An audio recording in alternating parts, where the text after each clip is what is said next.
frame the questions. We are a bit early, but I don't know if your channels have already started playing. They would. Oh, you haven't started the telecast. Achha, theek. So you start at 11 exact. 12 exactly.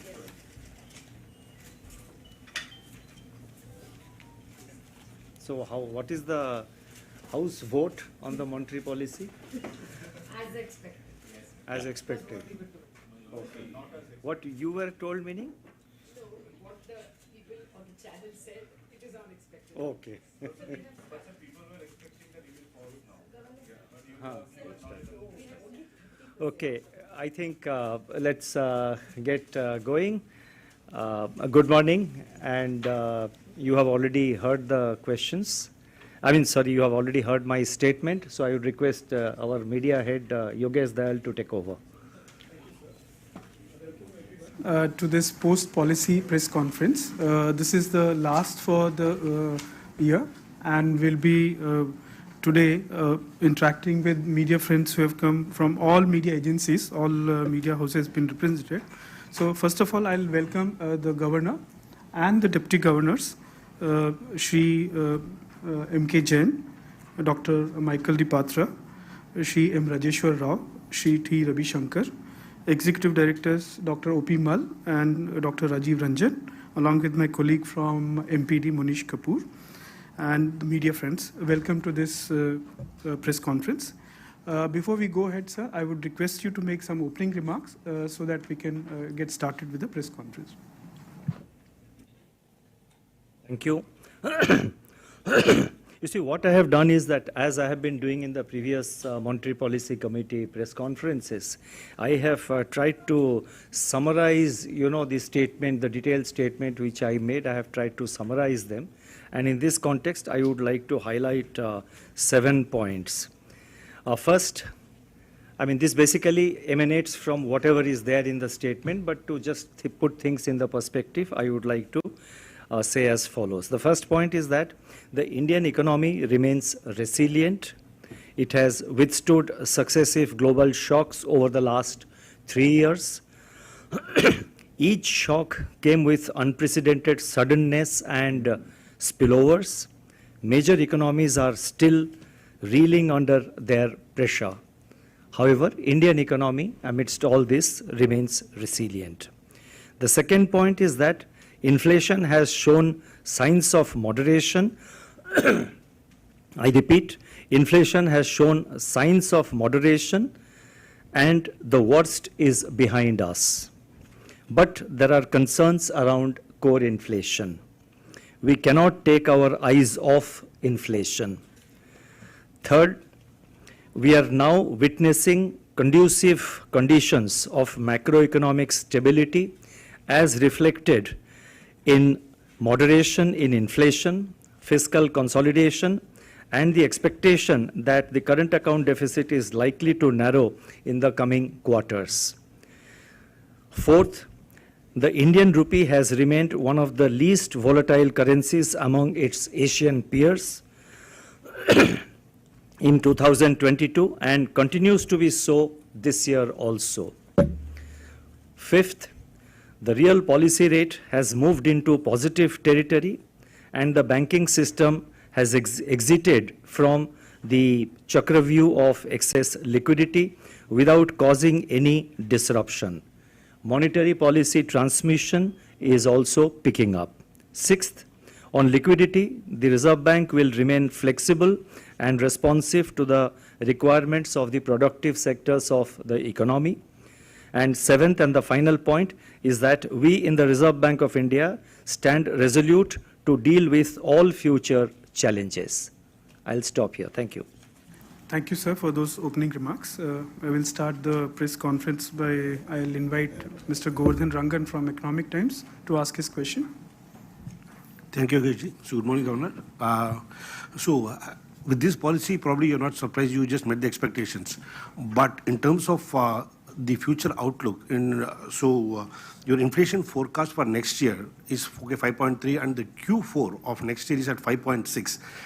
If one looks at when there is a consensus among all the central bankers that inflationary pressures is easing, you yourself mentioned, but what is the reason for forecasting at 5.6%, which is higher than what the MPR forecast in the last edition? So why is there? What is that has made you increase the forecast for next year fourth quarter? And what is the message with the two of the MPC members already saying that we have done enough? So how does one read this in terms of messaging as to what is that in store? Okay, I would request Deputy Governor Michael Patra to take that question. Yeah, as you mentioned, the average inflation is actually lower in 23-24 than in 22-23. And you specifically mentioned the second half of the year. That is because of the base effects of this year playing out into there. That's why the higher inflation. In terms of the widening difference within the MPCs, when the external members are saying that, okay, you've done enough and the inflation is easing.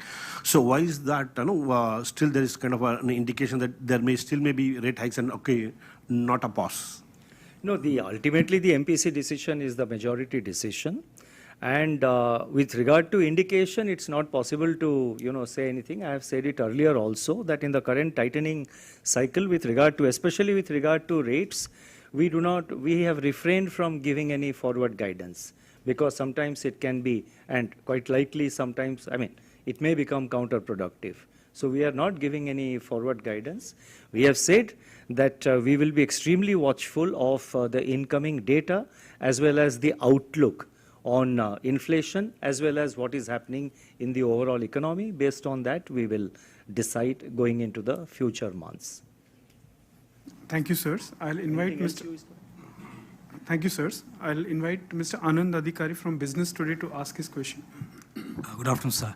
Sir, I have done some analysis of, those three food items. I was looking at the CPI, basket, and I have seen cereals, eggs, and spices. Consistent. Cereals? Eggs and spices. So they have been a consistent rise since May, month on month. Cereals and, spices, I think not even a single month that has gone down.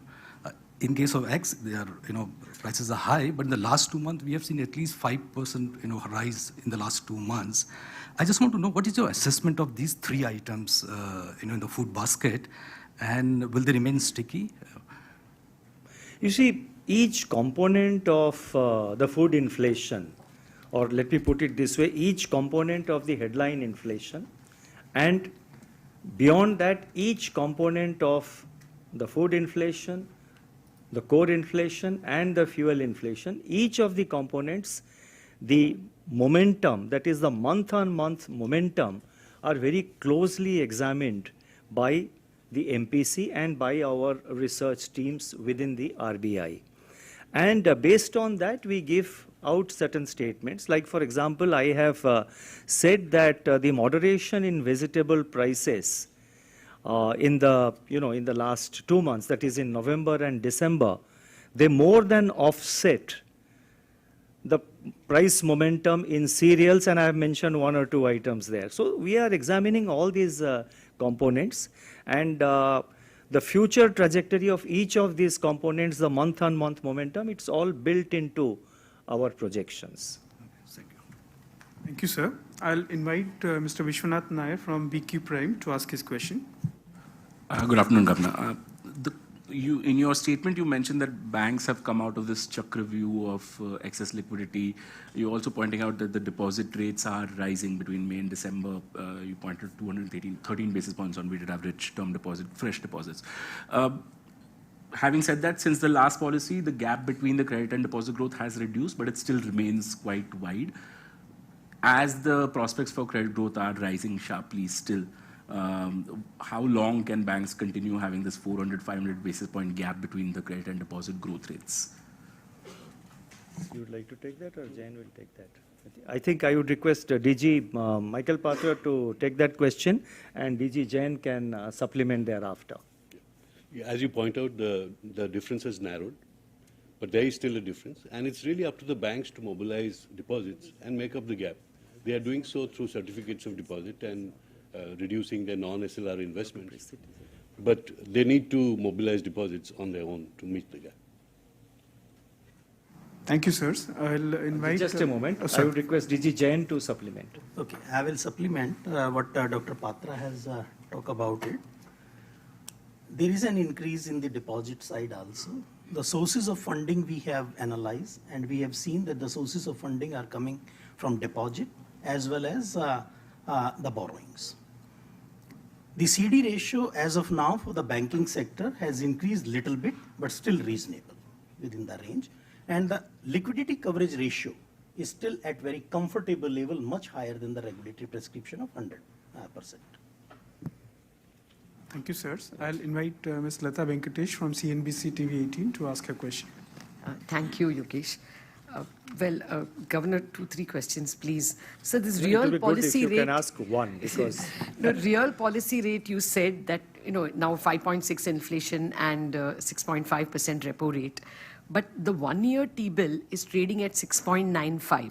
So effectively, if you take 5.6% inflation, the real rate is already about 140 basis points, 130 basis points.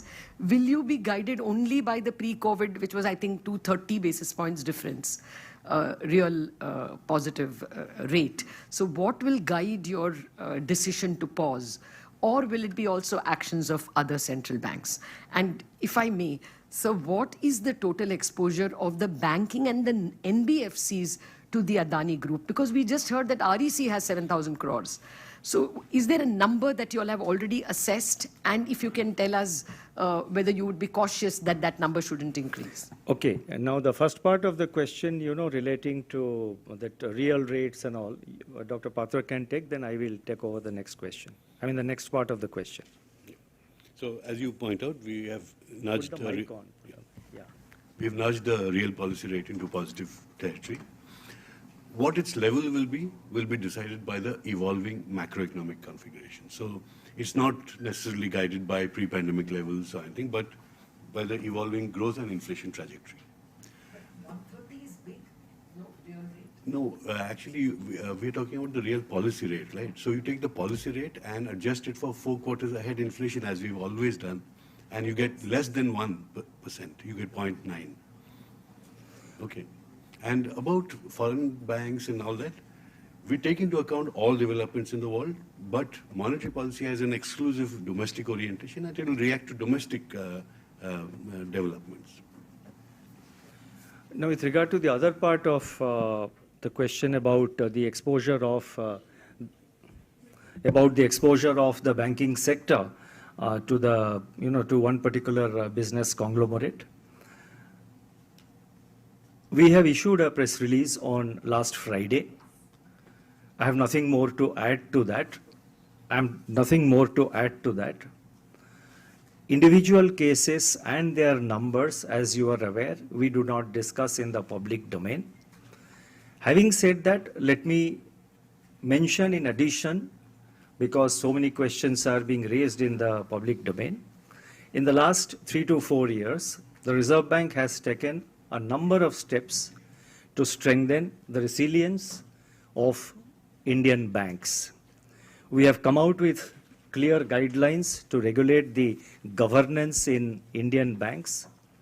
We have issued guidelines about the functioning of the audit committees. We have issued guidelines for the functioning of the risk management committees.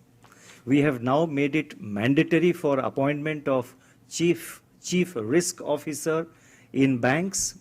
We have also made it mandatory for appointment of chief compliance officers of the banks, and we have given through our regulations the desired level of autonomy to the chief risk officer and the chief compliance officer with regard to his functioning within the bank. The chief risk officer, for example, reports directly to the audit committee. And there are so many other regulations which I am not going into. We have also rationalized in the last 2 years the large exposure norms. And all that I would like to add at this point of time, that the Indian banking sector, including the the NBFC sector, since you referred to a couple of them, the Indian banking sector and the NBFC sector continue to be resilient and strong. Thank you. Thank you, sir. I'll move on to Mr. Anup Roy from Bloomberg. Request him to ask his question. Thank you, sir. Sir, a couple of countries in the Southeast Asia region, they are now warning about inflation and the resurgence of inflation. And you are also seeing inflation to be sticky, the core inflation to be sticky. So what is your, do you fear a resurgence of inflation back, sir? No, we have given our roadmap, we have given our projections, our estimated, our projections we have given out now for 23, 24. And we have factored, we have also highlighted all the upsides and all the downsides. And beyond that, it is not possible for me to, say anything else. And as regards the level of inflation in other countries, that does not impact our decision making. Our decision making will be governed by the domestic factors. And also one more point that has to be kept in mind, see the gap between the inflation target in many, in several countries and where their current inflation is. The gap is much wider compared to our target and where our inflation is. Sir, if I may ask one more question. So today, you have, hiked by 25 basis points, and a lot of analysts were thinking that you will give a clear tone that we are going to pause, but you are in no mood. So clearly inflation is very much there in your mind. So will you ever give an indication that we will pause here? Currently our mood is a mood of optimism. Thank you, sir. I'll move on to Ms. Anshika Kayast from Hindu Business Line. So that's it. Please press the mic. Yeah. Yeah. Yeah. So you mentioned that you'll be issuing directions on penal charges for financial institutions. Just wanted to understand what has been so what prompted this and what has the RBI observed so far? And second, just quick question, what is the sort of preparedness level? I know you've started getting feedback on the ECL draft framework. What has been the sort of feedback and comments so far, and by when could we expect the final guidelines, and what is the general preparedness level of banks as of now, according to you? Okay, I would request Deputy Governor Rajeshwar Rao to take that question, both the questions. Thank you. Now, regarding the first issue of penal charges, basically the supervisory reviews which have been conducted by RBI, they have revealed that most banks use penal rate on top of the normal interest rate in case of payment defaults and non-compliance with the terms and conditions of the credit facility, sanctioning the credit facilities. The reviews indicated there are diverging practices and there were excessive charges in some cases, so they were leading to grievance and disputes. So essentially what we are trying to do is we are trying to frame guidelines which will ensure that there will be kind of a transparent and uniform approach to this issue. So that is the background under which we gave the we're proposing to issue guidelines on the penal charges. Now, as far as the ECL norms are concerned, I think I think the ECL norms, it's generally assumed that the ECL norms may be higher than what is there under the current approach, but that may not be necessarily the case in all the cases. So that is one point. And if you look at the position of the banks, the current position is that in terms of the financials, the banks are well prepared to absorb it. In fact, the PCR ratios have improved to about 71.5% in September 22 as compared to 68.1% last year. And the discussion paper has been placed in public domain. We are expecting the comments to come in by February end, and maybe shortly thereafter we will propose to issue the final guidelines, taking into account the feedback being received from the public. Thank you. Thank you, sir. I'll move on to Mr. Ajay Ramnathan from Financial Express. Good afternoon. Governor, this is regarding the National Financial Information Registry. Now, it was announced in the budget and we believe that a draft is ready. So I just want to know how this will differ from the credit information bureaus that we already have. I think DG Rajeshwar Rao can take that question, and if you want to supplement. Okay. There have been consultations between RBI and the government on this NFIR bill 2023. Further course of action will depend on once the bill is passed. And as far as the NFIR's role is concerned, I think we expect it will contain ancillary information over and above what is already being held by the credit information companies. which will be, part of this new registry that we are envisaging, and it's under discussion with the government. I mean, a lot of discussion has already happened, based on which the government has announced it in the budget.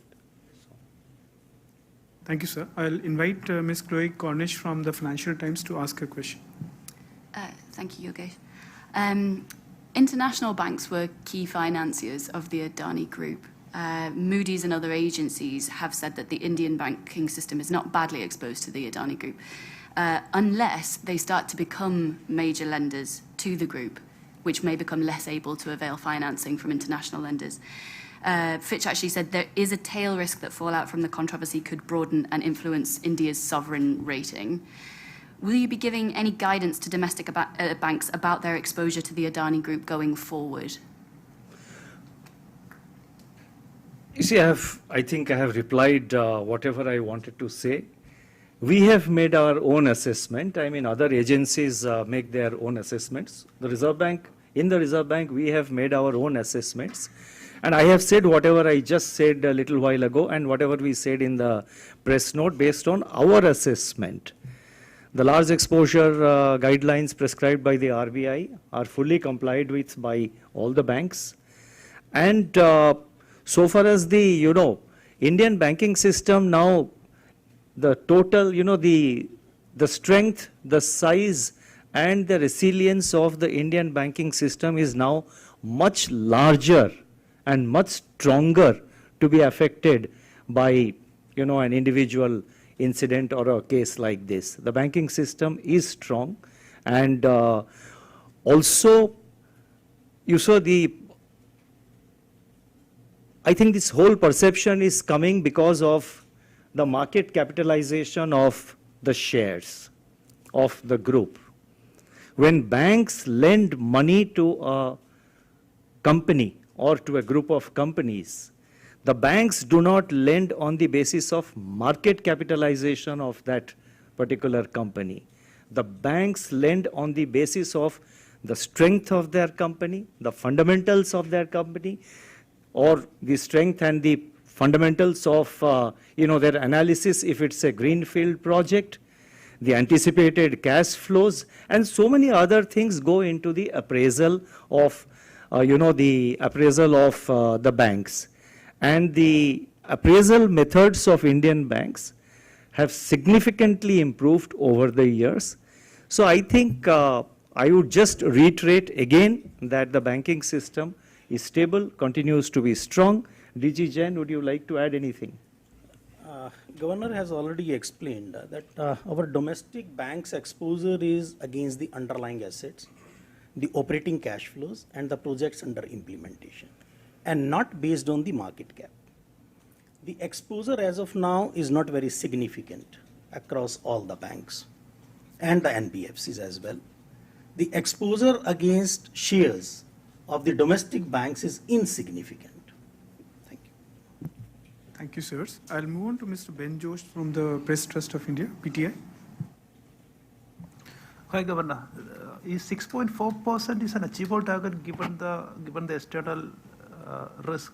Given the external risk, is it an achievable target? Last time you lowered the target many times, or are you in a comfortable position to repeat the same? Even the nominal GDP growth is good. The budget has expected 10%, down from 15.5% this year. You see, last year we had initially given 7.8%, if I recall correctly. Then, of course, the war started in Europe and so many other developments took place.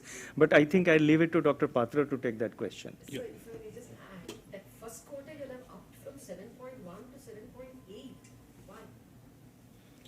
So first of all, on your question, we recognize that the global situation may result in net exports becoming a drag on our growth. And therefore, if you see 2023-24 relative to 2023, there is a deceleration from 7% to 6.4%. That actually factors in a drag from net exports. As of now, given current projections of world trade, world output by international agencies which are factored in here, it is achievable.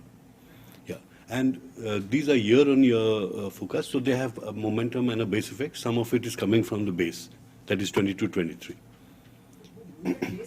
No, I think that discussion can continue after the press conference.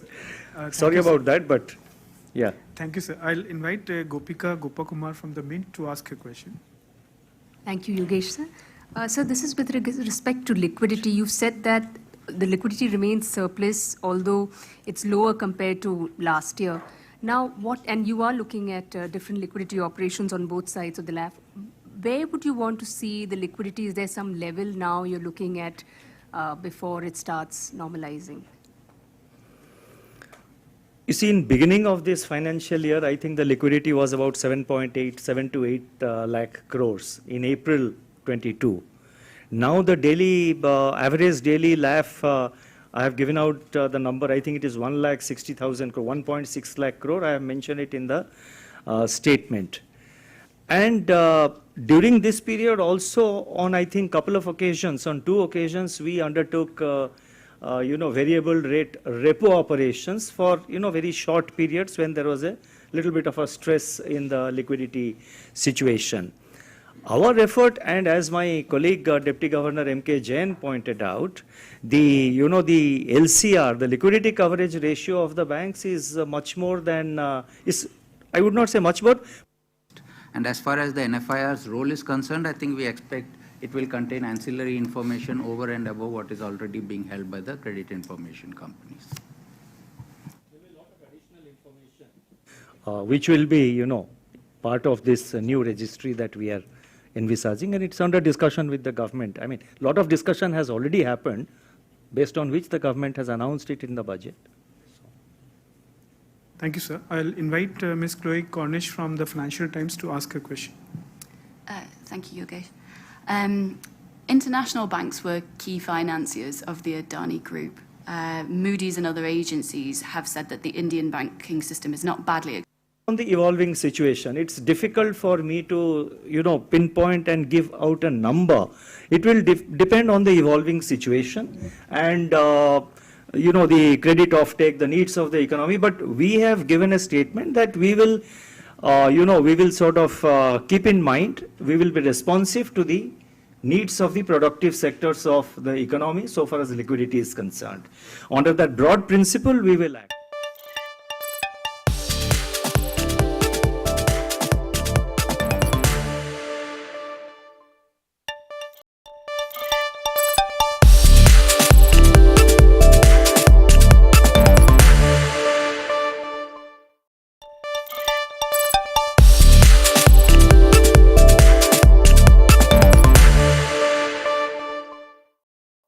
Thank you very much, Nirmala ji, for joining us here at the India Today.